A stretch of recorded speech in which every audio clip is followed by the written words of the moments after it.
प्रकट करके क्षणिक बात का स्पष्ट रूप से निषेध किया है। ऐसा गाथा 344 से 348 तक इन 4 गाथाओं में अनेकांत की सिद्धि और एकांतवाद का निषेध है। अनेकांत क्या वस्तु है? अनेकांत का अर्थ होता है अनेके अंतः, अंतः यानी धर्मा, यस्मिन् वसन्ति इति अनेकांता। वस्तु एक है लेकिन वो वस्तु अनेक धर्मात्मक है, अनेक स्वभाव उसमें मौजूद है। आप एकांत से किसी वस्तु का परिचय नहीं कर सकता। आपसे कोई पूछे नींबू कैसा होता है, क्या कहेंगे? खट्टा होता है। नींबू पीला नहीं होता, नींबू गोल नहीं होता, नींबू हरा नहीं होता। अब आप खट्टा भी कह रहे हैं, हरा भी कह रहे हैं, पीला भी कह रहे हैं, गोल भी कह रहे हैं। अब जिस व्यक्ति ने पहली बार नींबू की ये परिभाषाएं सुनी हो वो क्या श्रद्धान करेगा? नींबू को कैसा माने? गोल माने कि खट्टा, कि पीला, कि सफेद? क्या है नींबू? अब आपको देखना पड़ेगा नींबू खट्टा भी है, गोल भी है, पीला भी है, हरा भी है। ये सारे के सारे गुण धर्म एक वस्तु में विद्यमान है। अब आपसे पूछे कि नींबू आप खट्टा कह रहे, किस अपेक्षा से कह रहे हैं? क्या ये नींबू की खटास द्रव्य की अपेक्षा है कि गुण की अपेक्षा है कि पर्याय की अपेक्षा है? क्या कहेंगे? अब जिस व्यक्ति ने द्रव्य गुण पर्याय को समझा होगा वो व्यक्ति तो नींबू के खट्टेपने को स्वीकार करेगा, कहेगा कि नींबू एक पुद्गल द्रव्य की पर्याय है। लेकिन नींबू को आप खट्टा कह रहे हैं तो ये रस गुण की पर्याय है। कौन सी है? ये रस गुण की पर्याय से नींबू को खट्टा कहा जा रहा है। नींबू खट्टा है, ये रसगुण है। इसी तरह पीला कहा जाए तो पीला किस अपेक्षा से है? ये रूप गुण की पर्याय से नींबू पीला है। तो रूप की कितनी पर्याय हैं? अकेला पीला है कि अकेला हरा है कि लाल है कि सफेद है कि काला है? क्या क्या है बताओ? ये सब रूप गुण की पर्याय हैं। यदि नींबू को आपने पीला कहा है तो भी सही है, हरा कहा है तो भी सही है। हम समझते हैं कि नींबू की पर्याय प्रारंभ में हरी अवस्था में होगी, जब परिपक्व अवस्था होगी तो परिपक्व अवस्था में पीला होगा, ये नींबू के रस गुण की अपेक्षा से कथन किया जाएगा। तो जैसे एक नींबू होकर के भी उसमें ये अनेक धर्म हो गए। इसी का नाम धर्म है। खट्टा भी है, मीठा भी है, पीला भी है, हरा भी है, सफेद भी है और गोल भी है। ये सब चीजों को आप समझ लोगे कि पुद्गल का रस, गंध, वर्ण, स्पर्श, रूप, ये सारी की सारी पुद्गल द्रव्य के गुण हैं। अब उन गुणों की पर्याय कह रहे हो कि द्रव्य की पर्याय कह रहे हो? अब नींबू को गोल कहा तो ये नींबू को गोल अपन उस नींबू की पुद्गल द्रव्य की नींबू पर्याय की विभाव व्यंजन पर्याय की अपेक्षा से उसको गोल कहा है। यदि नींबू को बीच में से दो भाग कर देवे तो वो गोल होगा कि आधी ढोल बनेगा, मृदंग के आकार का हो जाएगा। अब आधे नींबू को लेकर के पूछो नींबू गोल है कि ढोल की तरह है, मृदंग की तरह है? ये अनेक गुण धर्म उस वस्तु में है। उन्हीं अनेक गुण धर्मों की अपेक्षा से वस्तु का श्रद्धान करने का नाम अनेकांत है। और ये अनेकांत को जब समझ गए तो फिर आप बोला नींबू कैसा है? कथनचित गोल है, कथनचित पीला है, कथनचित मीठा है। तो ये कथनचित लगाने से आपके वचन में स्यादवाद आ गया। क्या आ गया? और जो स्यादवादी होता है वो सत्यवादी होता है, असत्यवादी नहीं होता है। आपसे कोई पूछे कितने बज गए, आपने कहा 5 मिनट कम 7 बज गए। अब जब तक उसने घड़ी पे दृष्टि डाली तो यहां उसके 5 मिनट में अब आपने जो कथन किया था वो 4 ही मिनट बचे, 4.5 मिनट बचे। तो अब वो कहेगा भाई साहब तुम तो झूठ बोलते हो, सेकंडों की कोई तुम्हारे यहां वैल्यू नहीं है। तो फिर आप कहना कि लगभग 5 मिनट कम 7 बज गए। अब लगभग का अर्थ क्या है? करीब। वहां लगो और फिर भागो, क्योंकि घड़ी में भागना है ना।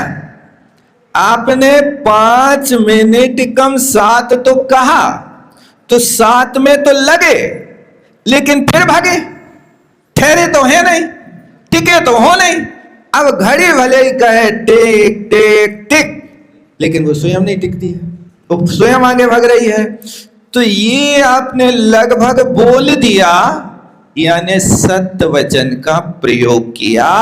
श्रद्धान में अनेकांत हो और वाणी में स्यादवाद हो। जहां वाणी में स्यादवाद होगा वहां कभी झगड़ा नहीं होगा। यही बात आई कि धर्मराज युधिष्ठिर जो सत्यवादी थे, उन सत्यवादी धर्मराज युधिष्ठिर के सामने धर्म संकट आकर के खड़ा हो गया। बोले आज द्रोणाचार्य के साथ युद्ध होना है और द्रोणाचार्य महाधनुर्धारी है और द्रोणाचार्य को जीतना बहुत कठिन है। तो कृष्ण जी युधिष्ठिर के पास जाकर के कहते हैं भैया, जैसे ही द्रोणाचार्य रणांगण में आवे और थोड़ी देर बाद द्रोणाचार्य का जैसे जोश बढ़े वैसे ही तुम यदि बोल दो कि अश्वत्थामा मर गया, इस बात को तुम बोलोगे तो द्रोणाचार्य शस्त्र डाल देंगे। क्योंकि पुत्र मोह बड़ा विचित्र मोह होता है। और वीरणांगण से भागेंगे, तुम्हारी विजय हो जाएगी। युधिष्ठिर ने कहा, मैं झूठ तो नहीं बोल सकता। तो तुम ऐसा कहना कि बस इतना बोले, अश्वत्थामा हता। भाग की चीज, उस युद्ध में एक अश्वत्थामा नाम का हाथी भी था। हाथी का नाम भी अश्वत्थामा था। तो वहां पर जब युधिष्ठिर ने उच्च स्वर के साथ द्रोणाचार्य के सामने कहा, हे गुरु द्रोण, अश्वत्थामा हता नरो व कुंजरो। अब नरो कुंजरो की बात की बात, लेकिन अश्वत्थामा हता ये मुख्य बात। ये मुख्य बात कान में पहुंची, हाथ पैर ढीले पड़ गए, बेटा मर गया। लेकिन वहां पर रणांगण में खड़े होने के बाद भी युधिष्ठिर के लिए कहा गया, तूने सत्य वचन का प्रयोग किया, क्योंकि उनके सत्य वचन में स्यादवाद था। अश्वत्थामा मरा, अब नरा मरा या कुंजरो मरा मैं नहीं जानता, लेकिन अश्वत्थामा मरा था हाथी। लेकिन द्रोणाचार्य पीछे हट गए। इस स्यादवाद की पद्धति से भी सामने वाले व्यक्ति को पराजित कर दिया जाता है। ऐसा भी होता है, लोग भाग जाते हैं, स्यादवादी के सामने खड़े नहीं रह सकते हैं। ये स्थितियां कई बार होती हैं। ऐसा कार्य एक बार हुआ, आचार्य महाराज मुक्तागिर की ओर विहार कर रहे थे और रास्ते में विहार होने के बाद जब अपनी मंजिल निकट आती है तो प्रातः काल की बेला में मंजिल से 2-3 किलोमीटर की दूरी पर जहां प्रासुक स्थान मिलता है तो संघ प्रतिष्ठापन समिति के लिए चला जाता है। अब हुआ है, बहुत पुरानी बात है, उस समय मुनि क्षमा सागर जी महाराज एक खेत में गए प्रतिष्ठापन समिति के लिए। तो वो खेत जिसका था वो भाई मुस्लिम धर्म का अनुयायी था। अब उसके खेत में जैसे ही ये बैठे तो वहां से जैसे ही ये निकलने लगे खेत से, तो उस भाई ने वहां से गालियां देना शुरू की और महाराज का पीछा किया कि इनको हम मारेंगे। अब महाराज तो चुपचाप नीची मुंडी करके खेत से बाहर आ गए और रोड पे पैर धोए और पैर धो के कायो सर्ग करने लगे। तो ये होता है कि प्रतिष्ठापन समिति में मलमूत्र आदि का क्षेपण करने के बाद कायो सर्ग प्रायश्चित के रूप में किया जाता है। अब महाराज तो चुपचाप कायोसर करने लगे। वो पीछे से जो निकट आ रहा था गाली देते हुए, अब महाराज को ऐसी मुद्रा में खड़ा देखकर उसने समझा कि महाराज तो हमारे ऊपर मंत्र फेंकने लगे और जे महाराज कहीं मंत्र फेंक दे तो हम भस्म ना हो जाएं। तो वो उल्टे पैर दौड़ा, पीछे अपनी झोपड़ी के ओर भागा कि महाराज अब हमें क्षमा करना, हम जा रहे, अब क्षमा कर देना, आप जाओ। महाराज आगे बढ़ गए, वो अपने स्थान पे चला गया। ये स्यादवाद पद्धति की क्रिया भी देखो कि हम तुम्हारे लाने कोई अनिष्ट नहीं कर रहे, लेकिन हम अपने परमात्मा को यदि स्मरण कर लेवें तो दुश्मन के पैर टिक नहीं सकते हैं, उल्टे पैर भागेगा। यही तो अचिंत शक्ति चारित्र की है, ये स्यादवाद पद्धति है। तुम्हें हमने पराजित करने के लिए नहीं मंत्र पढ़ा, मंत्र तो अपनी शुद्धि के लिए पढ़ा, लेकिन अपनी शुद्धि के साथ शरीर की भी शुद्धि हो गई। इस तरह से यहाँ पर स्यादवाद जब भी बोलो तब कथनचित बोलो, लगभग बोलो, शायद बोलो, तो उसमें कोई विवाद नहीं होगा। जैसे आपको कोई को गाली देना तो उस गाली में भी आप कथनचित तुम गधा हो, गधा अकेला कहोगे तो लड़ पड़ेगा, और कथनचित कहोगे तो, कथनचित जब तक बोलोगे तब तक उसका आधा गुस्सा शांत तो हो जाएगा। वो कथनचित गधा हो तो झगड़ा नहीं होगा। भैया तुमसे हमने गधा थोड़ी कही, गधा का अर्थ तो रोग होता है। सो कथनचित तुम निरोग हो, गधा से मुक्त हो, ये हमारा अभिप्राय है। तो स्यादवाद पद्धति से भी यदि लड़ना हो तो स्यादवाद पद्धति से लड़ो, वहां फिर झगड़ा आगे बढ़ेगा नहीं।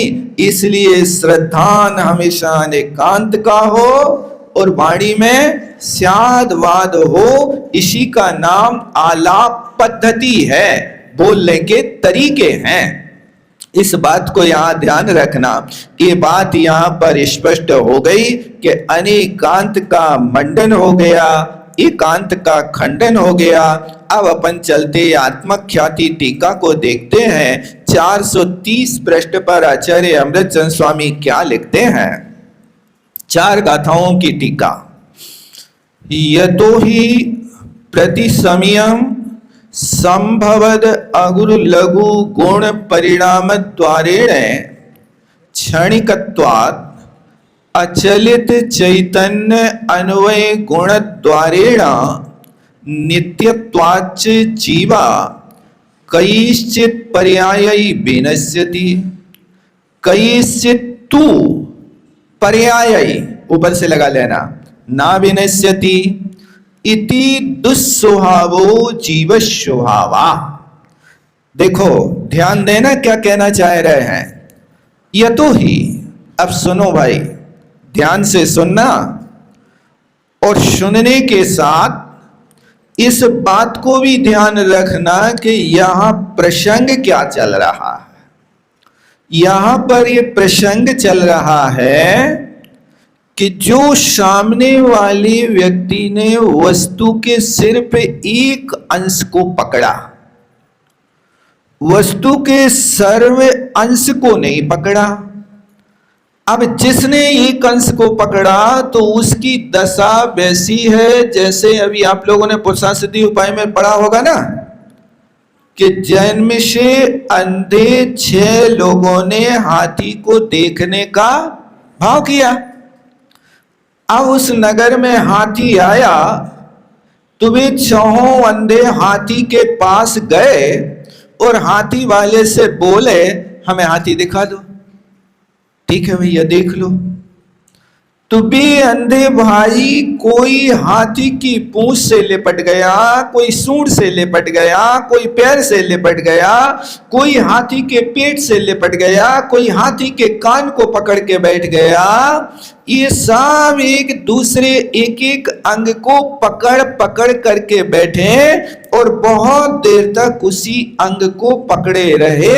हाथी वाले ने कहा हाथी देख लिया भैया? देखो देखना है कि हाथी को छूना है, देखने के यंत्र तो उनके पास है ही नहीं, आंखें तो उनके पास है ही नहीं, जन्म से अंधे हैं, लेकिन वे हाथी को छूना है ये नहीं कह रहे, हाथी को देखना है। तो क्या हाथों से हाथी को देखा जाता है? हाथों से हाथी को स्पर्श तो कर सकते हो, लेकिन हाथों से हाथी देखा नहीं जाता। लेकिन वे तो मचल गए, हमें तो हाथी देखने। अब देख लो, पकड़ लिया।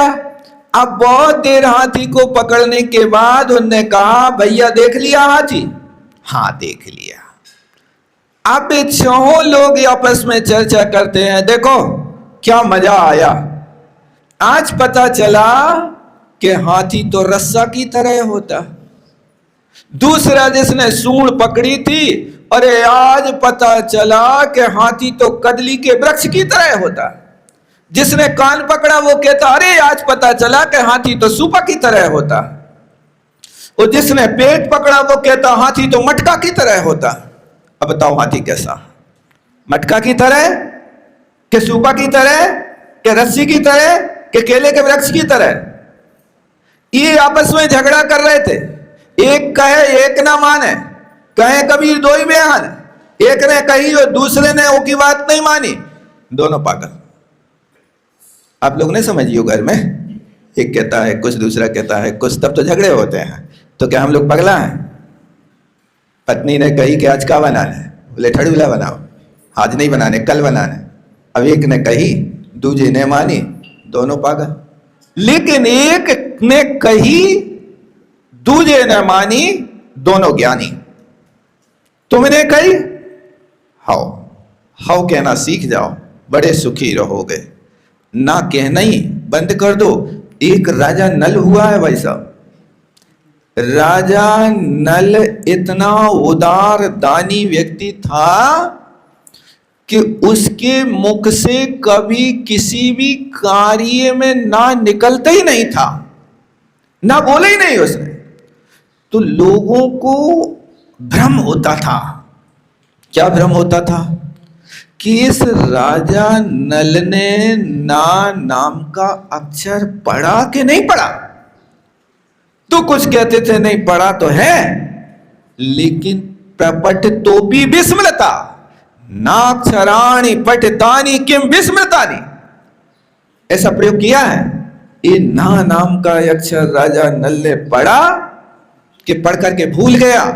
तुम उसे जो मांगो वो देने को तैयार होता था। इसलिए राजा नल की प्रसिद्धि अकेले ना वर्ण का प्रयोग नहीं करने से भारत में ऐसी प्रसिद्धि हुई कि उनका एक अलग से नाटक लिखा गया है। पता है आप लोगों को? साहित्य में उनका नाटक लिखा गया। तो कहने का मतलब है कि आप भी वहां पर हाँ कहने का प्रयोग करने लगो, तो आपके घर में कोई झगड़ा नहीं होगा। हर बात में हो, लेकिन ध्यान रखियो नहीं तो गड़बड़ हो जाए। एक बार की बात क्या, एक पहली बार एक व्यक्ति अपनी ससुराल गया। सो वो सीधा साधा था। सो उसके भैया ने समझा दिया कि देखो तुम्हारे सास ससुर साले सहराज कछु भी पूछे तो तुम कहना हाओ, ना कहने ही नहीं। सो वो बाबला गया ससुराल। सो वहाँ पर सास ससुर ने पूछा, अच्छे हो लाला जी? हाओ। परिवार में सब अच्छे हैं लाला जी? हाओ। कोई बीमार तो नहीं है लाला जी? हाओ। दादाजी तो अच्छे हैं? हाओ। कहीं सासू व मर तो नहीं गई? हाओ। अरे भाई, ऐसे लकीर के फकीर नहीं बनो के उनको सिखा दो के हाओ। सो अब अपनी बुद्धि बिल्कुल ही खो गई, वो किराए की बुद्धि से काम कर रहे। हाओ। अरे कहीं उपयोग पड़ता है तो हो सकता भी तो कर सकते, नहीं कर सकते। ये है, देखो अब ये यतो ही का प्रयोग समझना। प्रति समय संभवत, प्रत्येक समय होने वाली, संभवत माने उत्पन्न होने वाली, अगुरु लघु गुण परिणाम द्वारे ने, अगुरु लघु गुणों के परिणाम माने परिणमन के रूप से, परिणाम कहें या परिणमन कहें, ये पर्याय का वाची होता है।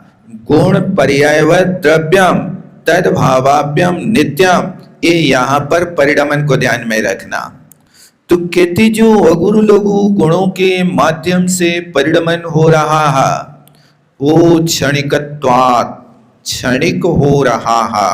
देखो अगुरु लघु गुणों का परिणमन एक समयवर्ती होता है। किसी के ज्ञान के गोचर, किसी मतलब छद्मस्तों के, केवली के तो ज्ञान का विषय है, केवली भगवान ने तो बताया है, लेकिन अपने पास कौन सा ज्ञान है?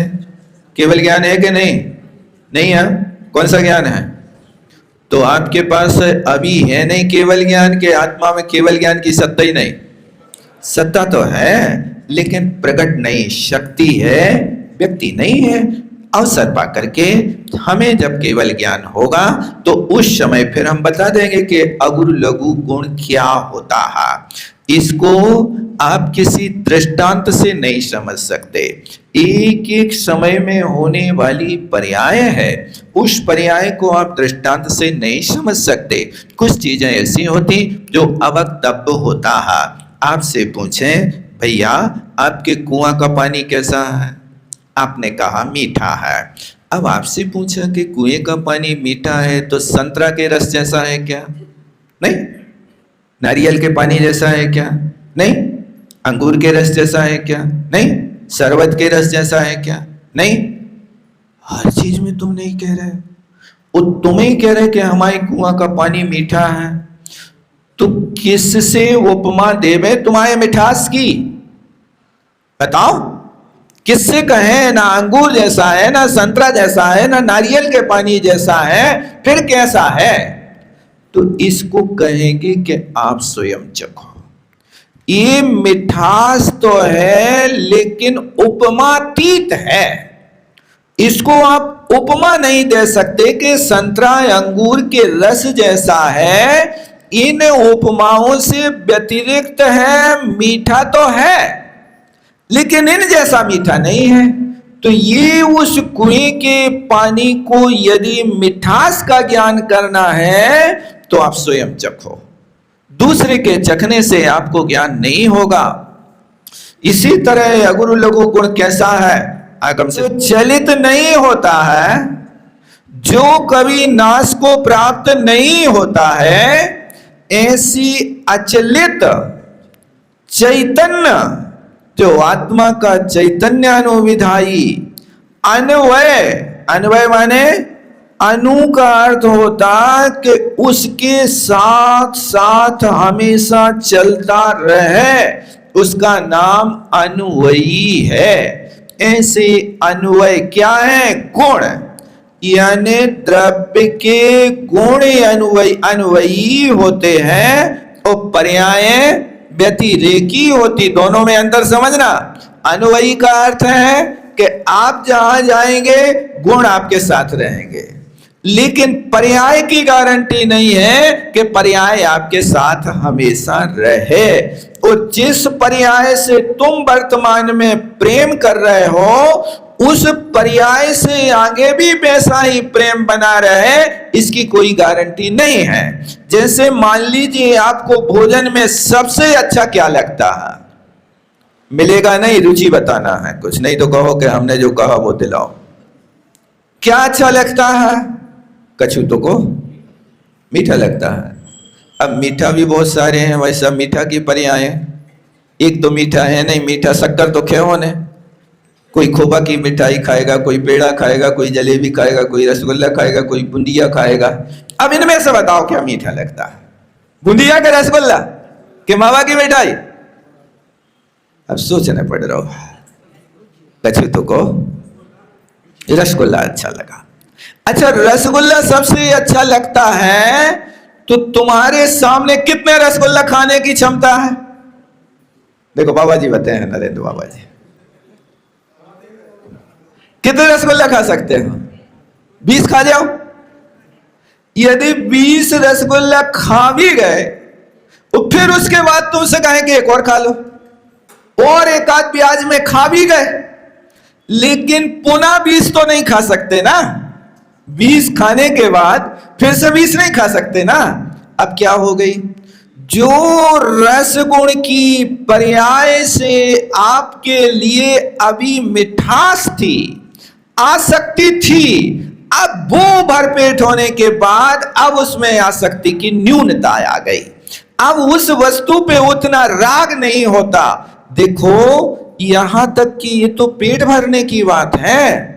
आप बहुत भूख लगी है, बहुत भूख लगी है, लेकिन जैसे ही आप भोजन शुरू करते हो ना, उस भोजन के पहले ग्रास में जितनी रुचि, जितनी आसक्ति, जितनी मिठास है, दूसरे ग्रास में उससे असंख्यात गुणहीन रुचि कम हो गई।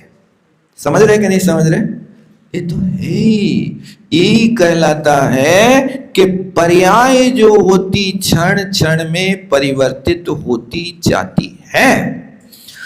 जिस बेटे को तुम इस क्षण राजा बेटा कह रहे, वो ही बेटा तुम्हारे जेब में से मोबाइल निकाल के और भग जाए तो अब गधा बेटा हो गया।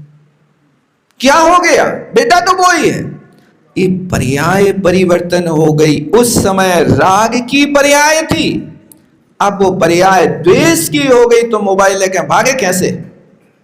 ये होता है। तो देखो, चैतन्य अन्वयी गुण के माध्यम से जीव नित्य है, ध्यान देना, दोनों चीजें हो गई इसमें, द्रव्य भी हो गई, पर्याय भी हो गई एक पंक्ति में।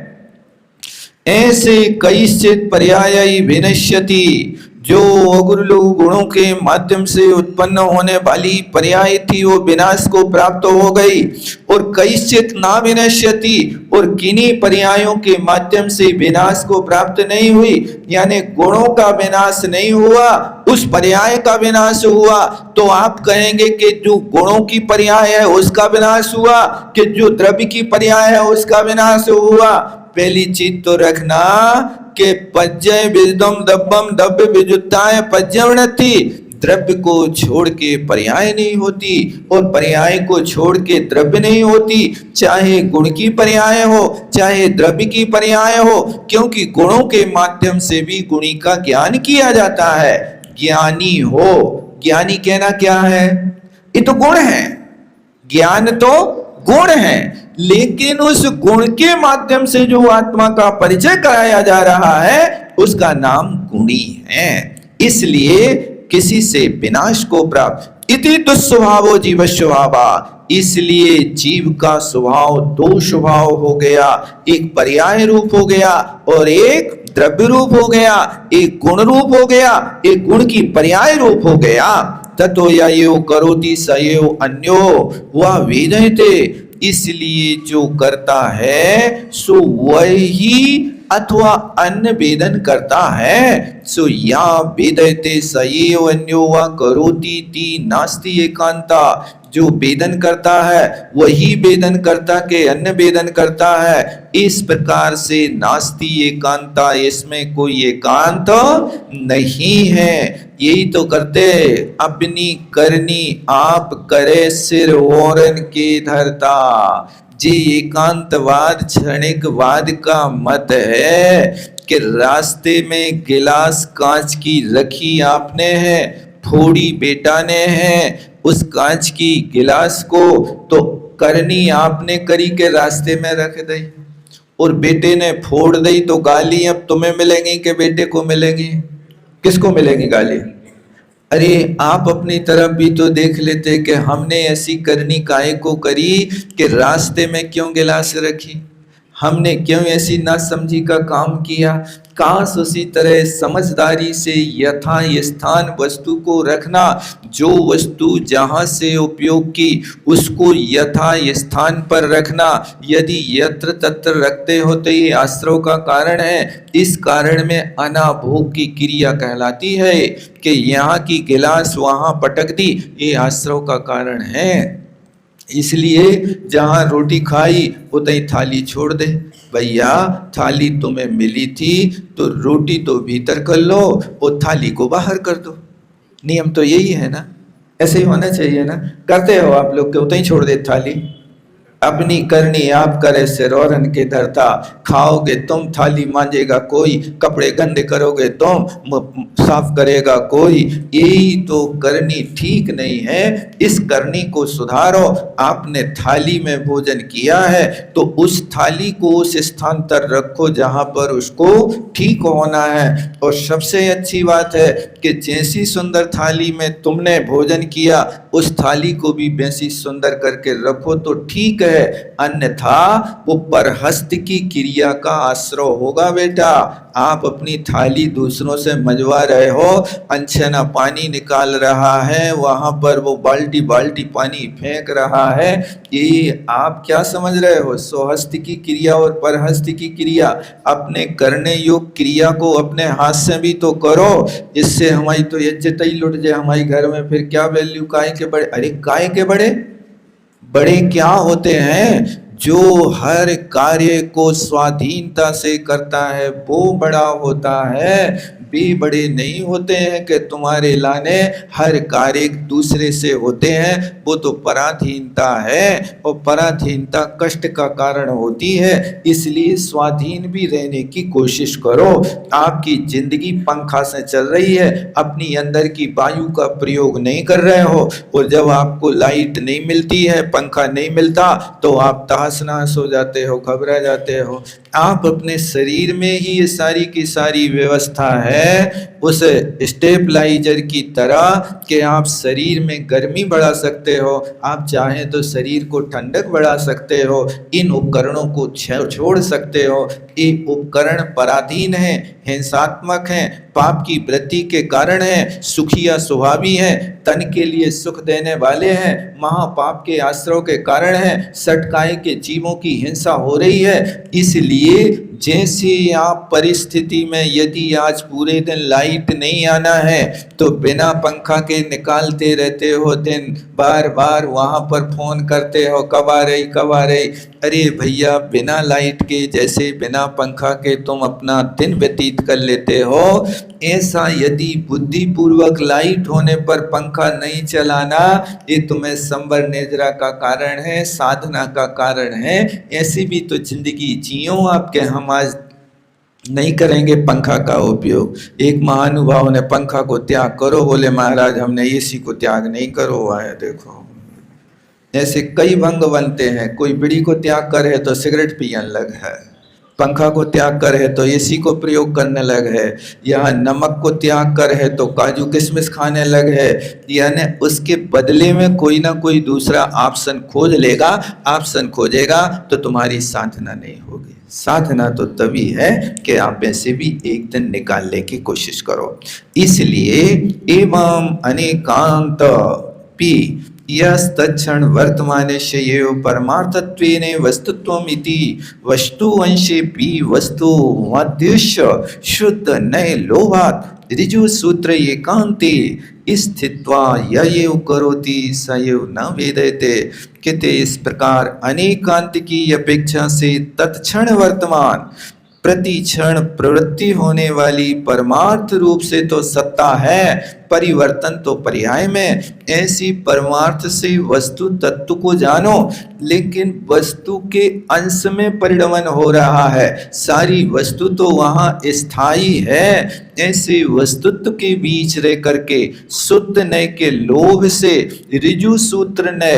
अब देखो जो पर्याय को क्षणिक मानने लगे ना, उनने 7 नयों में से सिर्फ एक ऋजु सूत्र नय को पकड़ लिया, बाकी को सबको किनारे में खिसका दिया। इसलिए वो ही करता है और वो ही भोगता है। अन्य करोति अन्यो वेदयते इति पश्यति। क्योंकि ऋजु सूत्र ने एक समय की पर्याय को ग्रहण करता है, तो वो कहता है कि एक समय में हमने जो किया है, दूसरा समय लगेगा तो कोई दूसरा भोगेगा। इस तरह से पश्यति सा मिथ्या दृष्टि एव, वो मिथ्या दृष्टि ही जानना। क्षणिकत्वेपि, क्षणिक वर्त होने पर जो वृत्ति के अंश हैं वो वृत्तिमान चैतन्य चमत्कार टंकोत्कीर्ण आत्मा अंतर प्रतिभासमान है। उस अंतर रहने वाले आत्मा की ओर दृष्टिपात करके देखो। इस तरह से यहाँ आचार्य महाराज ने और स्पष्ट किया कि ये क्षणिकवादी ने ऋजु सूत्र नय को पकड़ लिया और दूसरे सूत्र दूसरे नयों का त्याग कर दिया। इसलिए इसके मत में इस सर्वम क्षणिकम आ गया। बस जवनि के ज्ञान से सुजय लोकालो सोवाणी मस्तक धरो।